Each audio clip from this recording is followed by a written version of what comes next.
PWIT Austin event. And welcome to Facebook Austin.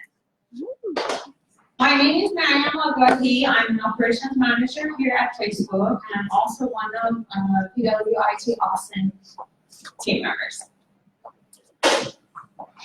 We would like to thank you and welcome you for participating in our event. And we would also like to extend our sincere gratitude to our host, Facebook, and also its resource group for hosting us today. How much do you guys know about Persian Women in Tech, who we are and what we do? Anybody likes to share? Come on, somebody knows something. No thoughts? Well, I just know it's just a nonprofit organization. That's all I know. Awesome. Nonprofit organization. I appreciate it so much. Awesome. Nonprofit organization. Anybody know anything more about PWIT? She knows a lot. Awesome. Cool. How many of you consider yourself a Persian women in tech? Cool. How many of you joining us tonight and pursuing an academic career? Students? What about professionals from corporates or startup sectors? Awesome. Entrepreneurs? Awesome. Thank you. We are glad to have you all here. PWIT is a nonprofit organization dedicated to celebrating Persian, Middle Eastern, and North African women. North African women in STEM or tech, whatever you want to call it. PWIT is currently active in about 11 cities. We have about over 10,000 members, and by next year we will be presented in about 20 cities. Yeah. PWIT wouldn't have been here without the support of female pioneers, sponsors, team members, volunteers, and male allies. Thank you for supporting us. We are also looking always for collaborators and sponsors for our future events. So if you or your company want to host one of our future events, please contact us at austin@persianwomen.tech.com. I might have screwed it up, so ask us later how you can contact us. Also, if you're Persian Women in Tech, please join our Facebook group, Persian Women in Tech Austin. How many of you actually find out about our event through our Facebook? How many of you use Facebook to stay connected with your friends and family? Well, I better say Facebook products.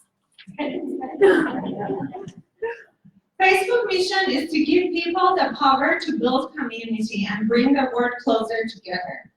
People use Facebook to stay connected with friends and family, to discover what's going on in their world, and to share and express what matters to them. Bring the world closer together is the center of what we do at Facebook. Just for today's event, 3 different resource groups, my great partners at API App, Women App, and also Iranian App, came together to help each other to make today possible.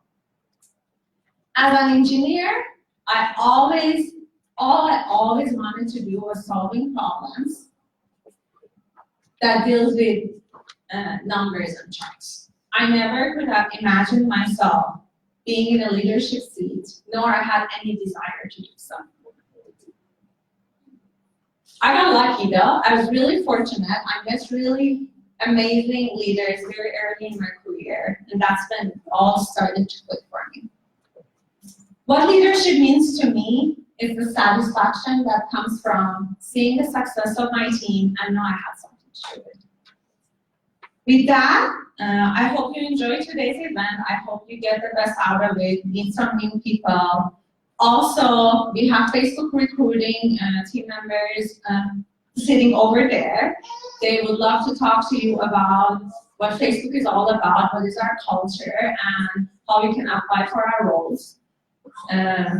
With that said, please enjoy your night, and I would like to welcome our panelists to the panel. So.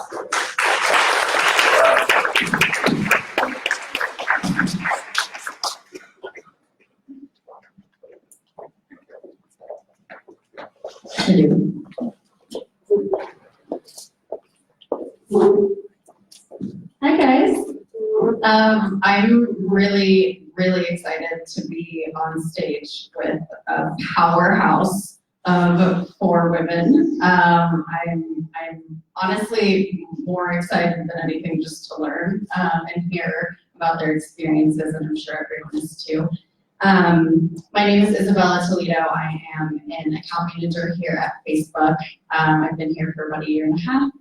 And outside of my role working in sales, I'm lead of our Women Act organization here.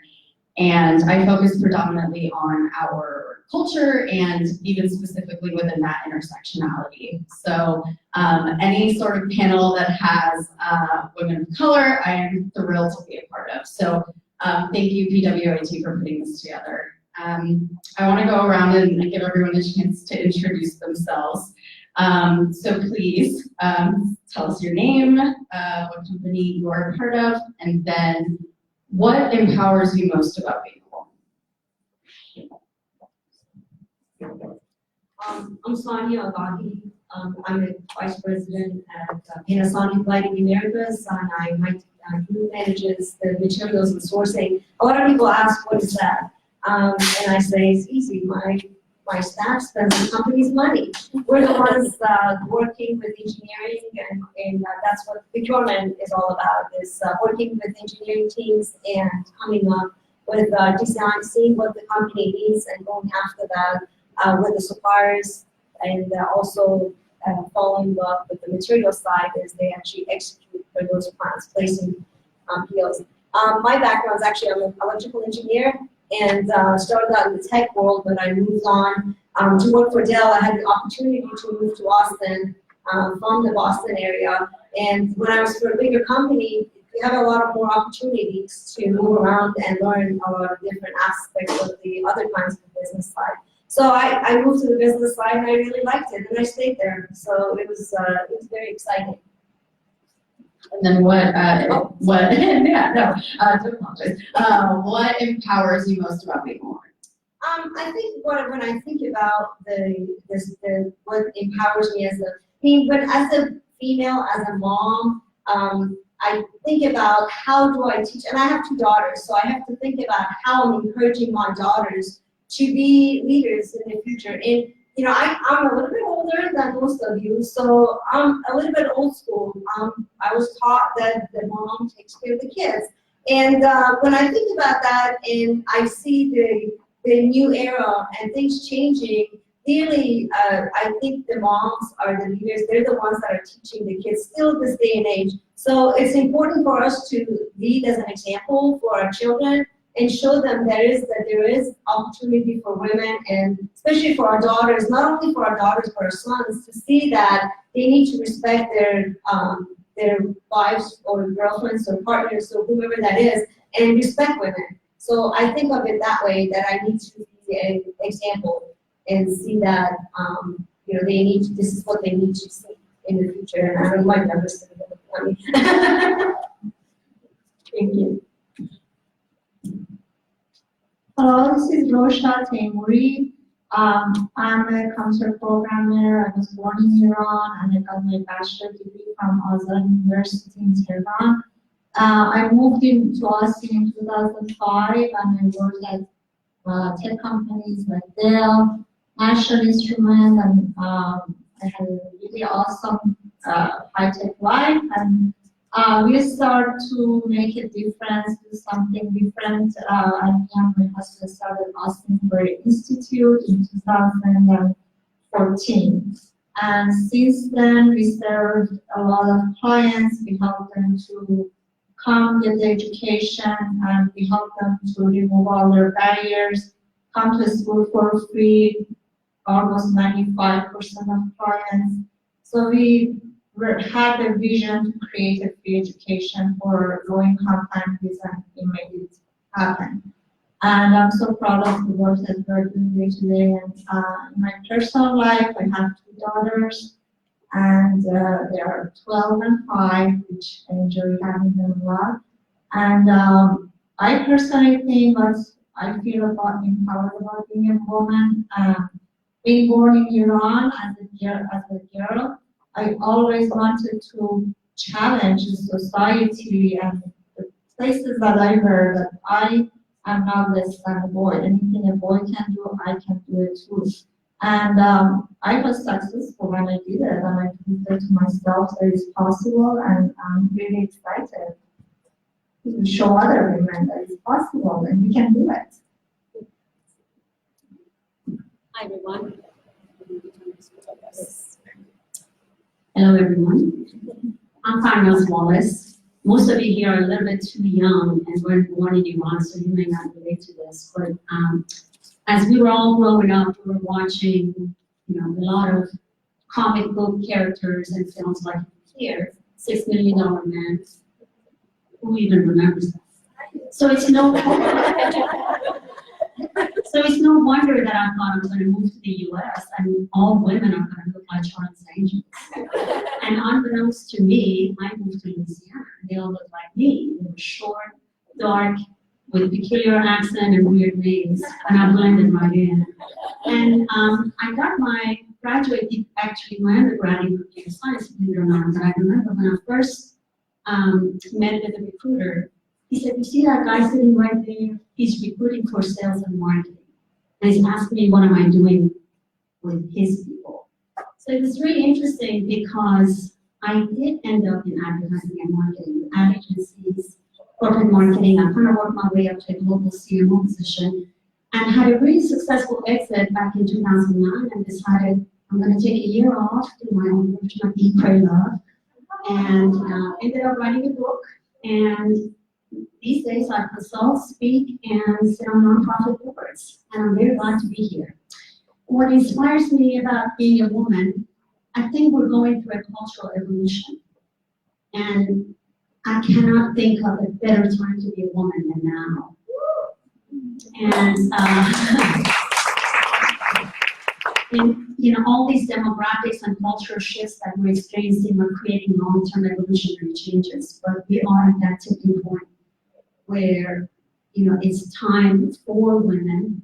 And that doesn't mean they're going to be above men. It just means equality, equity, and spending time in their strength, whatever that may be, whether it's at home or whether it's at work, as long as they're pursuing their passion and spending their time in their strength, that's what equality to me means. And it's a great time to be a woman and be part of this cultural evolution that's shaking up our society as we see it today. So let's keep going. Thank you. Hi, my name is Laleh Honar. I am the Director of Partnerships over at GTS Technology Solutions. I started there about 5 years ago as a business development manager, managing one of our leading partners, and I grew that into a director title. I moved to Austin about 8 years ago after I graduated from college. So I'm relatively still new. I don't think I'm considered an Austinite.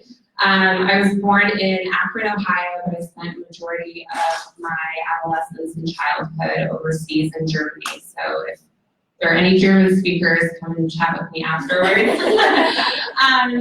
What I think about what empowers me about being a woman is the sisterhood that we have, the bond that we share. As my co-panelists mentioned, I think that we have something to learn, and as women, we collaborate and we want to help each other, and that is what is the most empowering for me. So I'm really happy to be here, so thank you. Awesome. Thanks, so everyone feel free to chime in. I'll probably pick on some of you because that's who I am as a person. So the first question, do you think leaders are born or made? Can you learn to become a leader? And I guess, why did you decide to become the leader that you are today? And what were indications that, you would be good at this? I'll start. I think it's both. I don't think it's either or. Statistically speaking, 80% of people are followers. Only 20% are leaders. So it doesn't mean that you're not born with it. It's just an 80-20 rule out there, right? I think there are certain characteristics that you can pick up from youth. You see it in the kids. I see it in my two young nieces.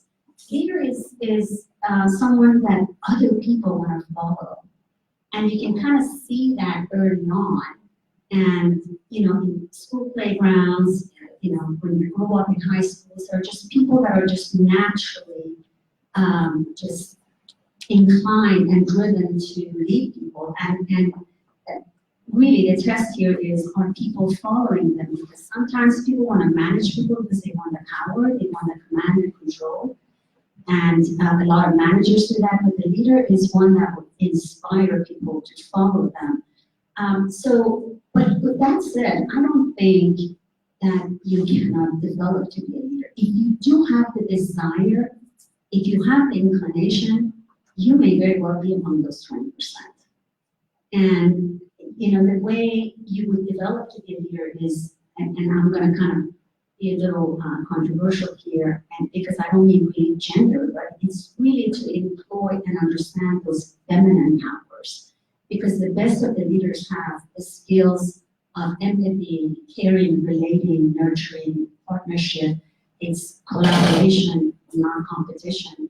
It is partnership, not command and control. So, you know, if you naturally have those instincts, if you naturally have those skills to inspire people, to make people want to follow you everywhere you go, then you may just not know that, and you may need to develop those skills. But I think it's a combination of both. And for me, ever since I was little, I just never followed. I wasn't necessarily the rule breaker, but I was the one in school that kids followed. So you just have to kind of look inside and see, you know, look back, ask other people to tell you what are your strengths. You know, sometimes we may have blind spots. Sometimes we may confuse management and leadership, and there is a distinct difference. One is task-oriented, one is people-oriented.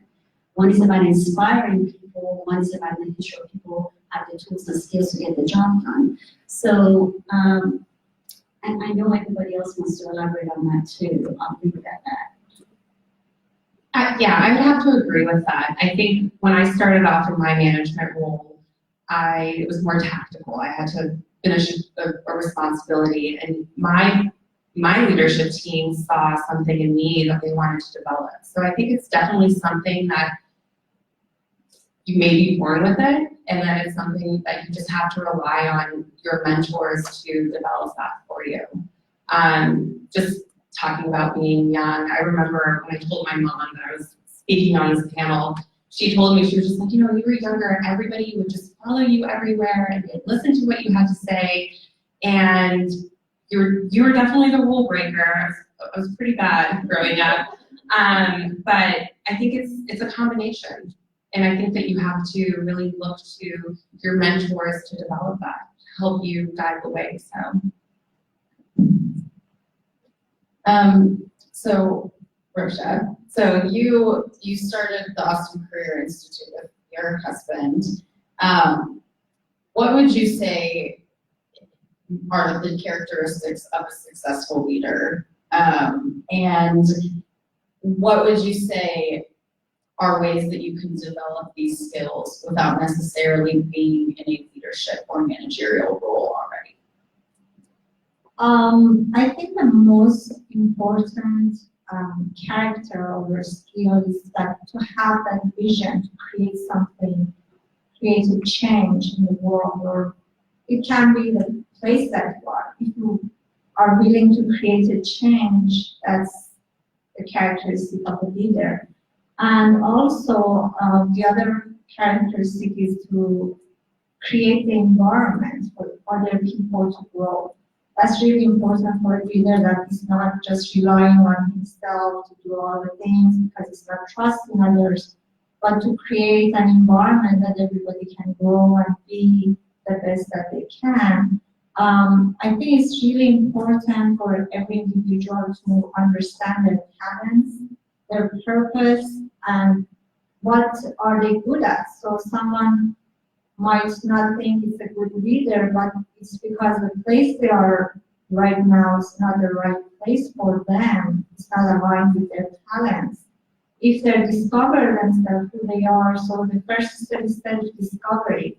If they discover that, then they can be at a place that become a leader eventually because they are doing something they are passionate about. They are doing something they are really good at it. And then naturally they become a leader if they have the right vision.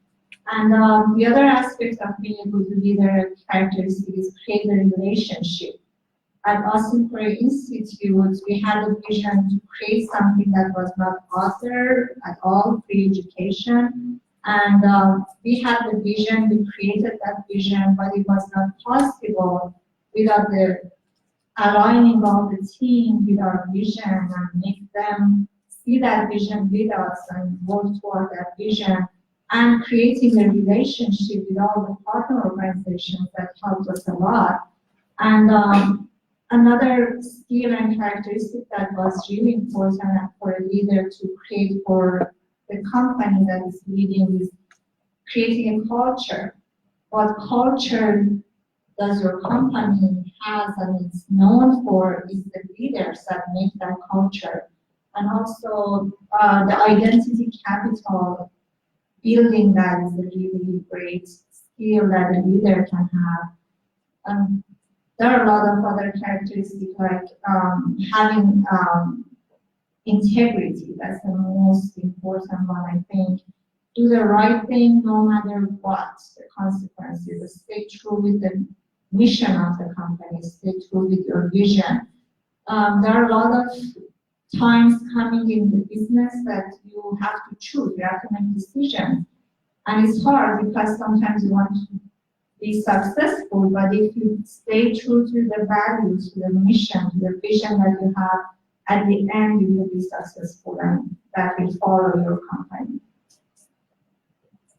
I'm just going to chime in. I do agree. I think honesty and integrity are really important because if you're not honest with yourself to begin with, you can't be a good leader. But what's also to me is important is having trust in your staff and allowing them to execute. A lot of times, you hear the word micromanager. A lot of leaders that I see out there, they don't trust their people, so they want to micromanage and in a way also make decisions for them.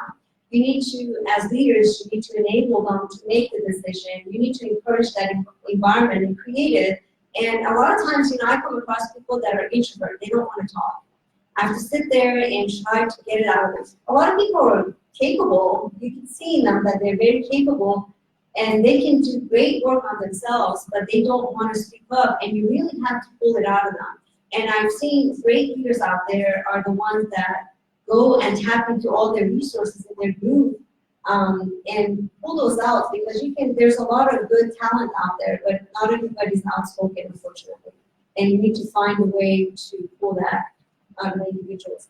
One of the things that I wanted to mention is you were asking, how do you develop to be a leader? I think one of the very important things for me, and that what enabled me, is that early on, I had a very open and honest relationship with my manager at the time, and I asked for feedback. I asked for constructive feedback. Of course, in turn, I had to promise that I won't get upset, I won't get emotional, and I won't get hurt. I used that to improve all the feedback I got. So I think that my recommendation for young people out there starting out is be open. We're all human beings. We're not perfect. We make mistakes. Don't take the criticism as a negative, or use it to build on it and improve yourself. Because to me, feedback was the most important thing that I received, and it really helped me. The only thing, these are great, the only thing I would probably add to that as a characteristic of a leader is empathy.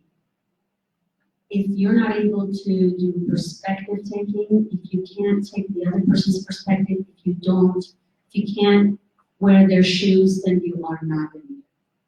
So empathy is very important. Empathy, perspective taking, understanding, motivating, inspiring. It's one thing to just manage day-to-day tasks. It's another to really truly understand and listen. A leader needs to listen more, talk less. A leader needs to understand the people. that's the significant difference between leader and manager. And the only thing I would add to this, and this applies to both men and women, but because this is about Persian women, is that for some reason, women have been taught that the way to succeed is to man up. And I want to negate that tonight for you, because the best of the male leaders out there that move masses, that change culture, and people, millions of people want to follow them, they have those softer feminine powers of empathy and partnership and linking and caring and nurturing and relating. And here we are, we're telling women to man up. And I think there's a dichotomy there that we need to address, because we are naturally born with a lot of those powers. And we think that we need to just, and there's nothing wrong with leaning in and being more assertive. It's just that I just think there's a flaw in some of the Western feminist movement in terms of encouraging women to be more like men. And I think we need to leverage our own strength, our own power, stay true to our own strengths, authenticity. I think that's a new buzzword, but I've been using it for over a decade. But because if one of the best things a leader can do is to gain trust and respect. Just think about it. How can you gain trust and respect if you're being someone you're not? If you're trying to put on a dress that appeals to people, or trying to blend in, gaining trust and respect is about honoring the inner state of authenticity in yourself. And once you gain trust and respect, love will follow. I always tell people, don't go for love right away. Gain trust and respect. That's what it means. Just to add to that, so I can actually speak for my personal experience about the whole leaning in movement. I recently read this book by Simon Sinek called Leaders Eat Last, and it really touches on empathy and how to be a successful leader in leading your team. And that to me was really a turning point, because I always felt like I needed to man up, as in some cases the only female in a room meeting with high-level executives in the corporate world at these high-tech companies. I felt like I had to be more aggressive, be more assertive. So my turning point came when I read this book, because it really changed my outlook and how I would approach situations, and it really led me to be more successful with my team, because I was being a human. So I think those are definitely the qualities that you need to be successful. Yeah, there's power in vulnerability. I think that's another buzzword that's been going around. But we had a meeting with one of our heads of vertical, who's a woman, and she started out the meeting by saying, this is what's been top of mind for me for the business, and I also, as a side personal note, like I had a family friend pass away the other day. I don't really want to talk about it, I'm fine, but just really I want to highlight, really think about what's important. Anyways, let's move on. Everyone, let's talk about business. And I was like, hey, it's okay to not be okay. Actually, I would prefer to see you not be okay, so that I know that sometimes it's also okay to not be okay. It's okay to be human. So yeah, that piece of authenticity and vulnerability I've seen it play out really well. So to add, Laleh, to challenges that you faced being predominantly the only female in high-tech corporate environments, tell us a little bit about the challenges that you've faced and how you've really gone about tackling them. Sure. So I want to spend some time on the word challenges. I think that we always look at that as being a really negative word. I used to equate it with failure. I think just in the past few years, I embrace challenges. I think that's where real growth happens, and that's where you learn. I don't think that if you're not challenged in your day-to-day, you're probably not learning, you're probably complacent. So today, I embrace it. I look forward to it, because I know that it's only going to help me improve. Some of the challenges that I have faced, it's probably one that, some of you may not resonate with some of you, but for me, it's something that you can't actually change. But something that I was faced with was really my age. I would go into these meetings and people didn't want to talk to me. They wanted to go above me to my vice president or the president of my company. They didn't want to engage with me, and I really had to prove myself that I was worthy of their time, that I knew what I was talking about, that they can trust me. And I really took that time and I raised my hand. I asked my management team, my leadership team for help. And I think that that's something that when you're faced with a challenge or any sort of adversity, raise your hand, ask for help. And from that, you know, I got a mentor, someone that I could really go to and ask for help within my organization. So I think for anybody here that is looking to transition into a leadership role or is in a leadership role that is relatively new, don't be afraid to ask for help. It's okay.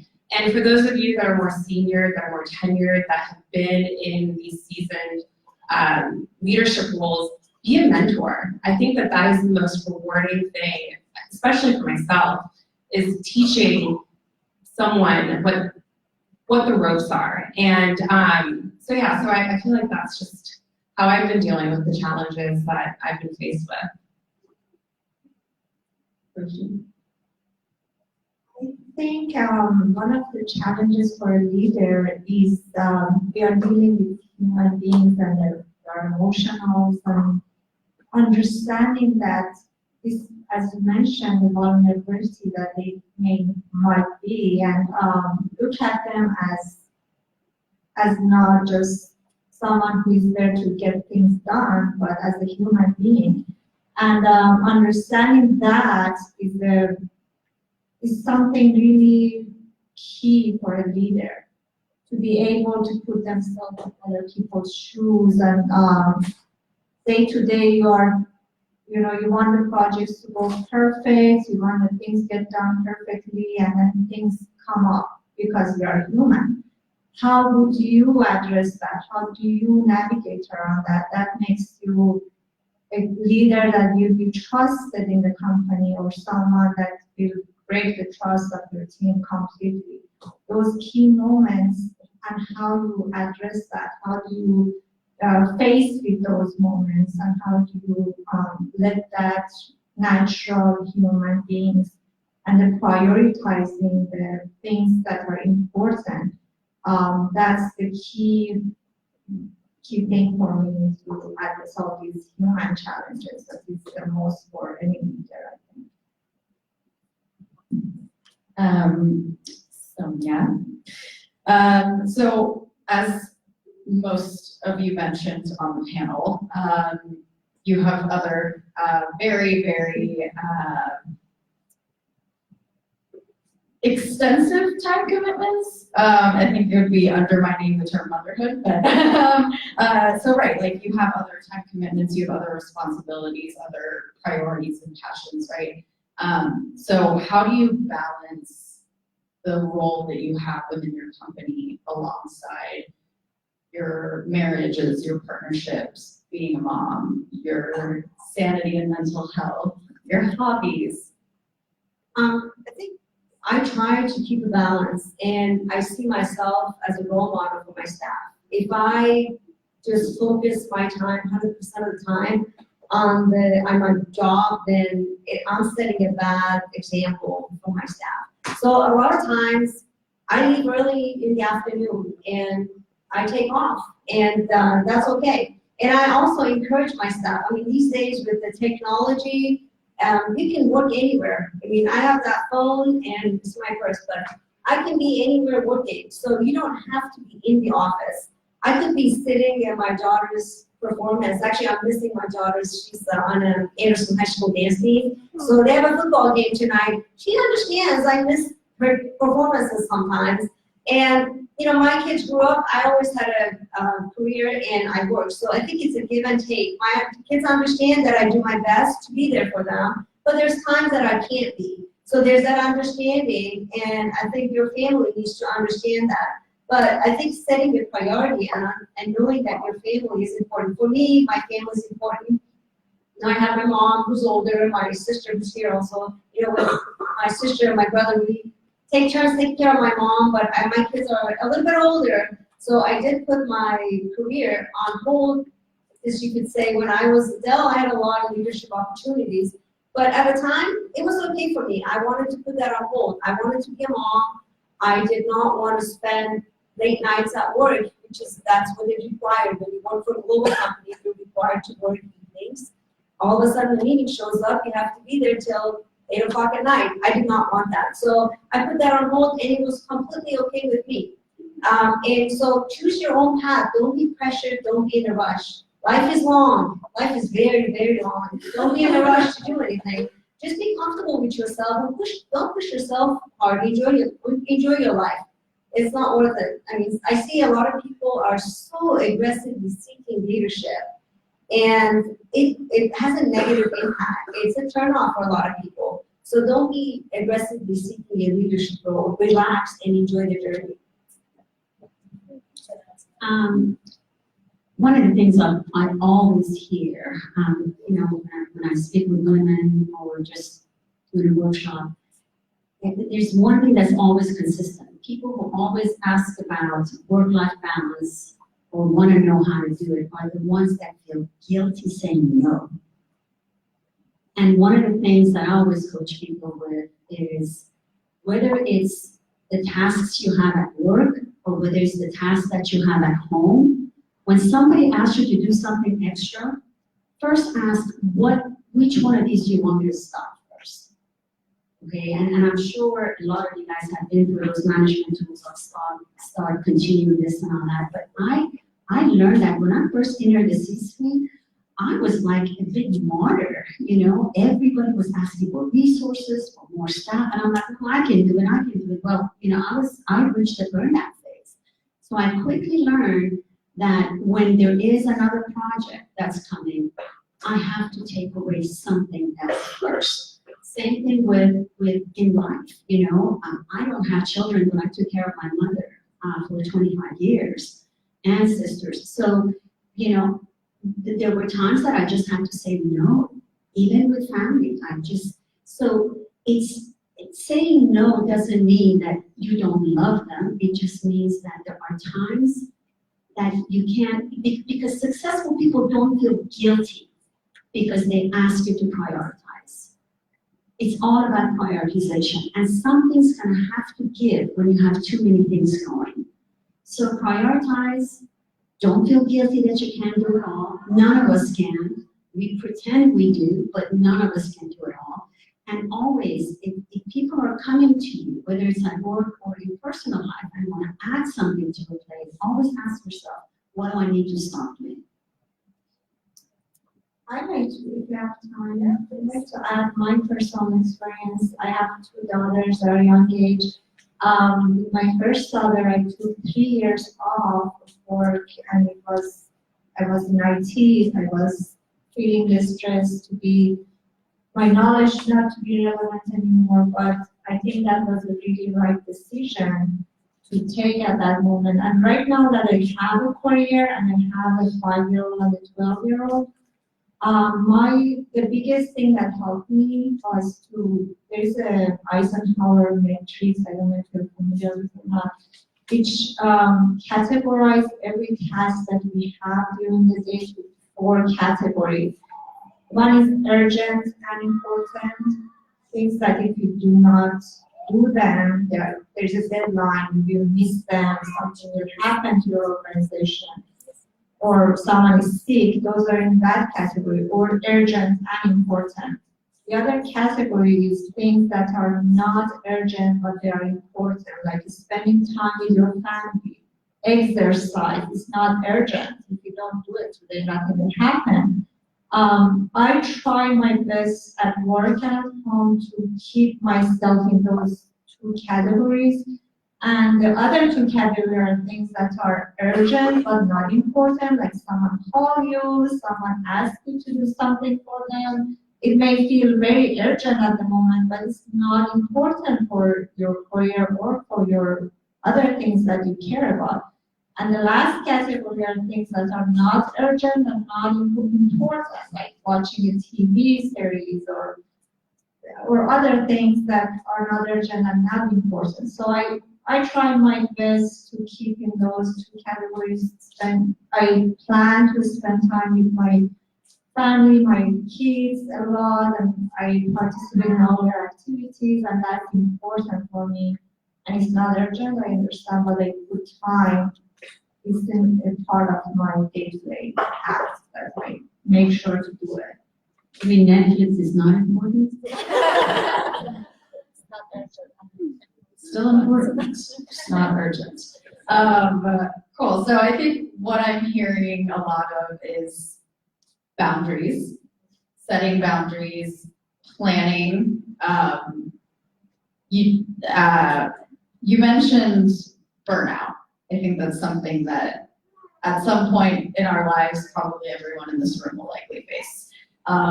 We live in a very high performance world, especially if you work in corporate or a high tech company. I'm reading this book, highly recommend. It's called Burnout.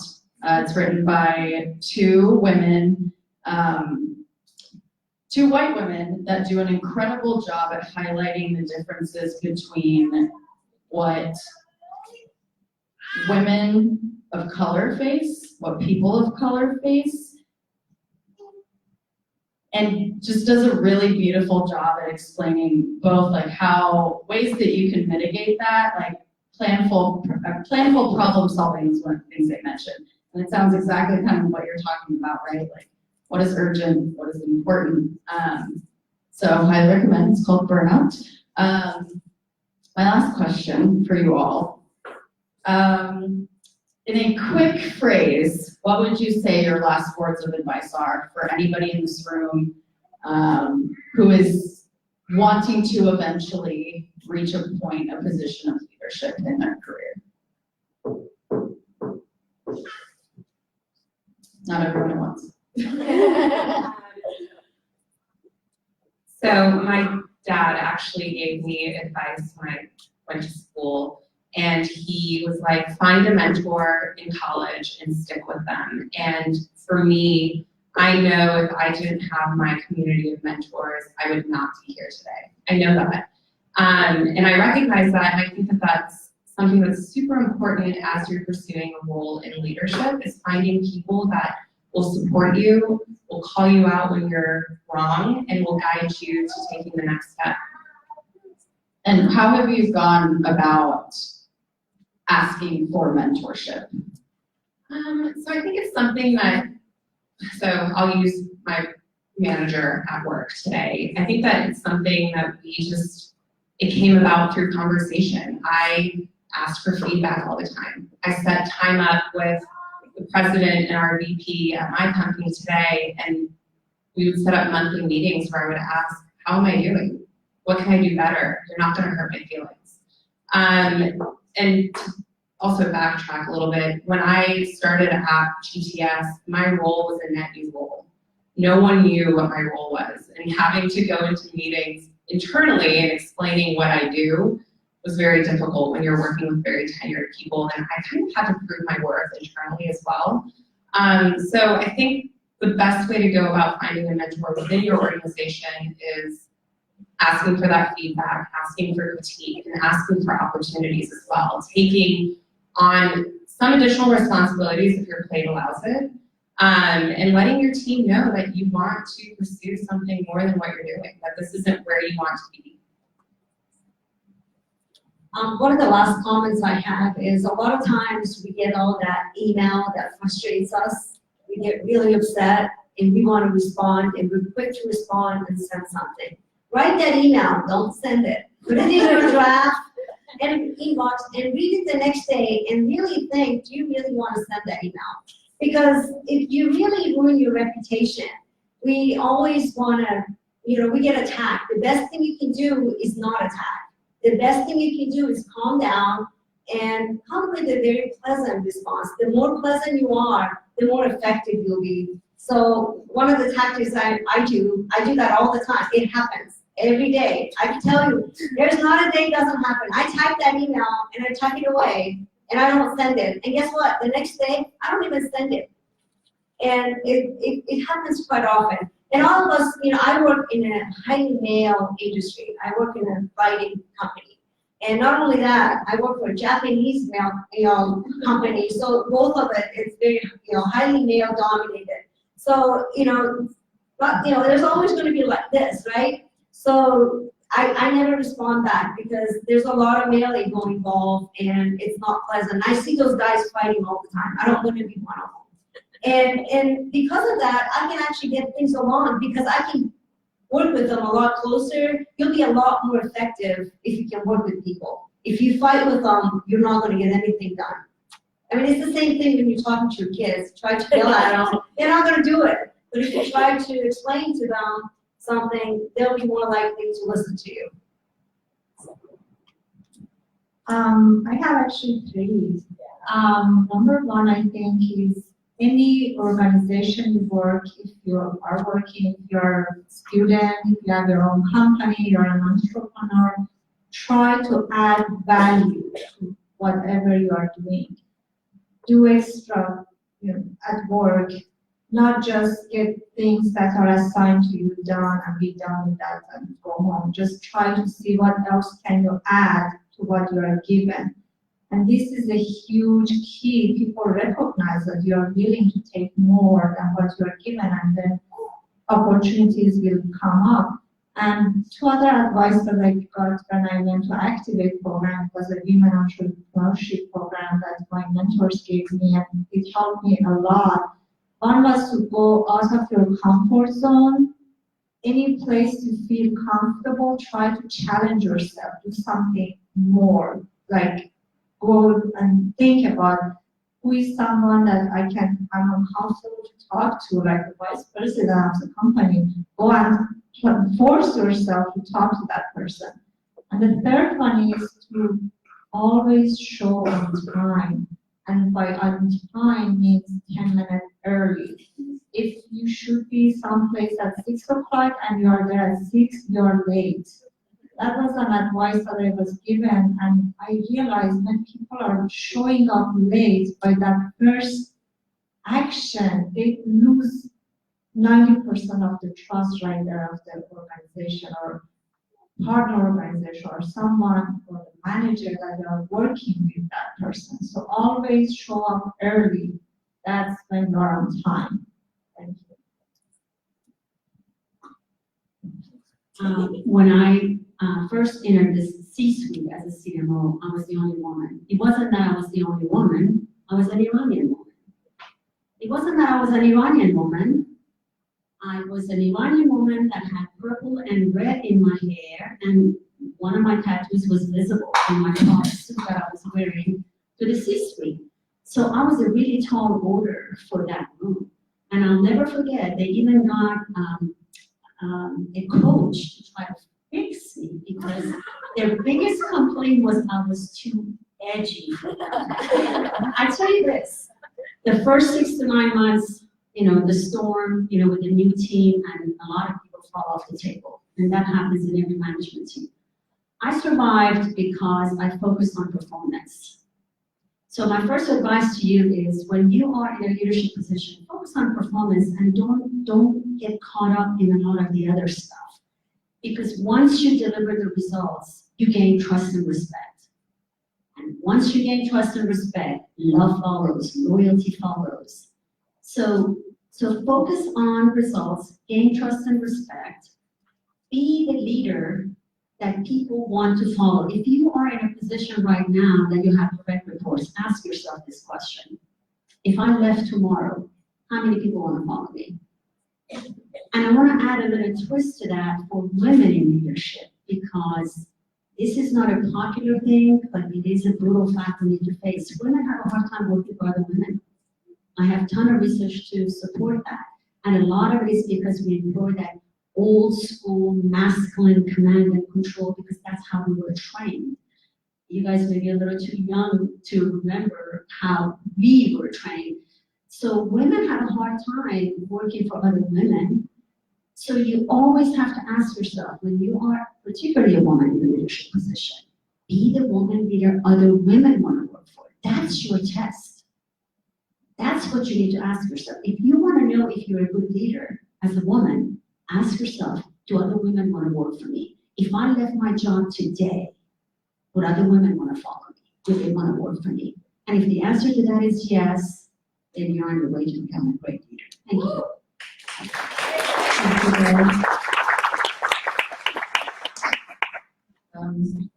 Well, that's all I have, so, Mary? Thank you so much. I think this is the Q&A question. Harriet, questions? I'm actually going to take the first.